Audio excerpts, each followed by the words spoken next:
We have an NBA trade. The Clippers, Jazz, and Heat have agreed to a trade that sends Norman Powell to Miami, John Collins to LA, and some other random things, including a second-round pick to the Utah Jazz. And I know on the surface this doesn't seem like a massive deal. It's obviously not like the Kevin Durant trade or anything, but there is a lot of interesting stuff happening with each of these teams. First, let's talk about the LA Clippers, because one of the big storylines of the offseason at the moment is the Bradley Beal situation in Phoenix, and I think that's directly connected to what's happening here with the Clippers, because in a vacuum, to me at least, I would much rather have Norm Powell on my team than John Collins, especially if I'm the Clippers and I'm looking at my backcourt and I've got James Harden, Norm Powell, who's now gone. I got Bogdanovich at the trade deadline last offseason. To me, that's a team that even though they want versatility in the front court, they only have Zubats, Lopez, and Derek Jones, and adding John Collins gives them that flexibility in the front court.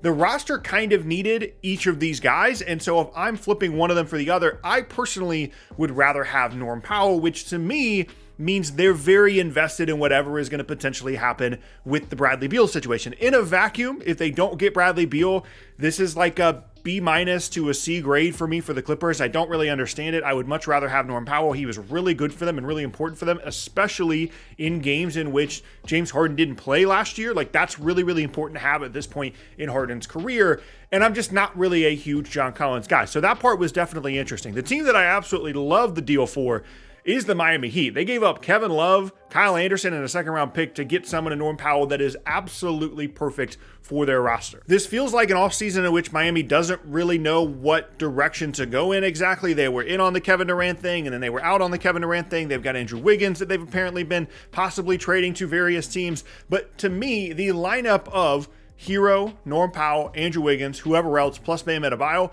makes a lot of sense to me. That's a group that I'm not trying to tell you they're going to be a top 4 team in the East, but it makes more sense than what they had previously because of Powell's shooting, his shot creation, and at times his ability to defend, because the issue a lot of the times in Miami is who you're going to put next to Tyler Hero in the backcourt as someone that can actually kind of guard a little bit. Of course, they brought back Davion Mitchell as well. I really like the move for Miami. In terms of overall assets, you're giving up two guys that basically are going to play for you, Kyle Anderson, Kevin Love, and a second-round pick in exchange for Norm Powell, who, yes, is on an expiring contract, so you're going to deal with that beyond this season, but I like that flexibility, and I love the addition of Norm Powell to this Heat roster. I think he's really, really going to help them. The Jazz, people were kind of negative on just the offseason in general for the Jazz because they traded out a couple of guys like Colin Sexton and Jordan Clarkson and John Collins, and they basically got back 2 second-round picks. They got back not a whole lot, but to me, it was clear that Colin Sexton didn't have the kind of market that a lot of other people thought that he would have when they were shopping him around. That's why they only ended up with Yusuf Nurkic. Same thing with Jordan Clarkson. They just bought him out. If you want to criticize the Jazz, I think the criticism there more so is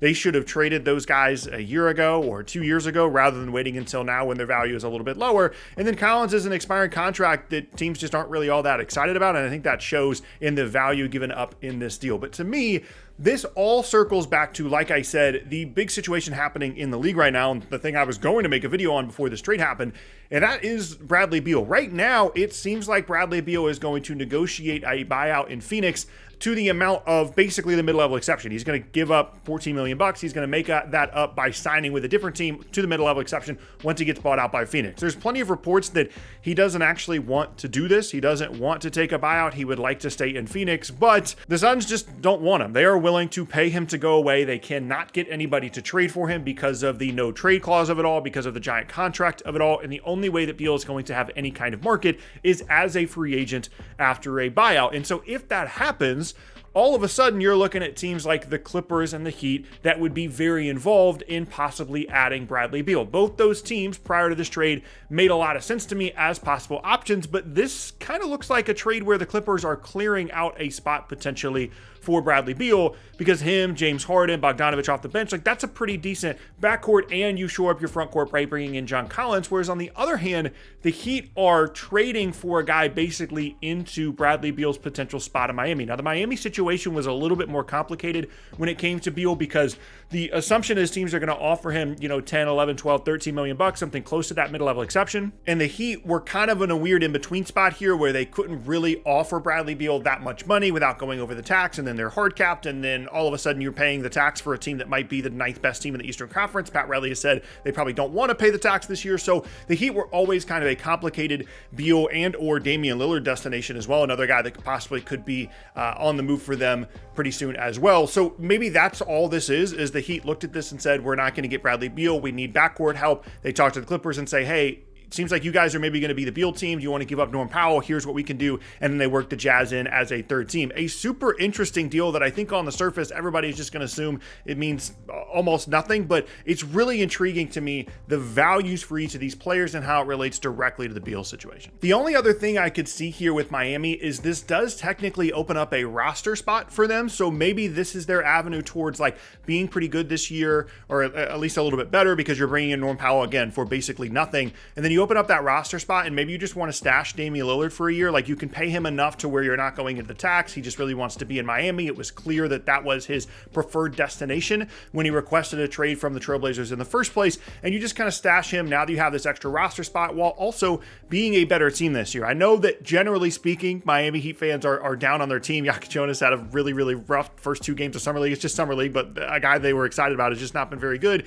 And they're kind of in this weird middle ground where they've got Bam and Hero and not a whole lot else. And I know Norm Powell isn't someone that's necessarily going to be making all NBA teams, but he's really good. And I think actually has been undervalued by the Clippers in this deal, potentially by their fans based off the reaction of a lot of people I'm seeing react to this favorably for the Clippers. And I really think that it's just one of those things where they saw an opportunity to improve their team. Not everything has to be a, oh my gosh, we're going to be a contender now. We added Kevin Durant, we did this or that. This improves their team. It doesn't limit their flexibility at all into the future. And they can sign Norm Powell to an extension if they want to, if he's willing. And then you have that guy for the next couple of years, a guy that, like I said, was really, really good for the Clippers last year. I'm intrigued to see how this works out for the Clippers, by the way, because like I said at the beginning, I'm just not a huge John Collins guy. And given that they have Derek Jones, Lopez, Zubac, like there's a real situation here where you get into the playoffs potentially, and John Collins just isn't really playing all that much for you. I know Derek Jones can play the 3. I like him better at the 4. I know that Lopez isn't necessarily the most durable guy of all time, so you need more front court depth. And I know that sometimes Zubac gets into foul trouble, and I understand having that versatility, but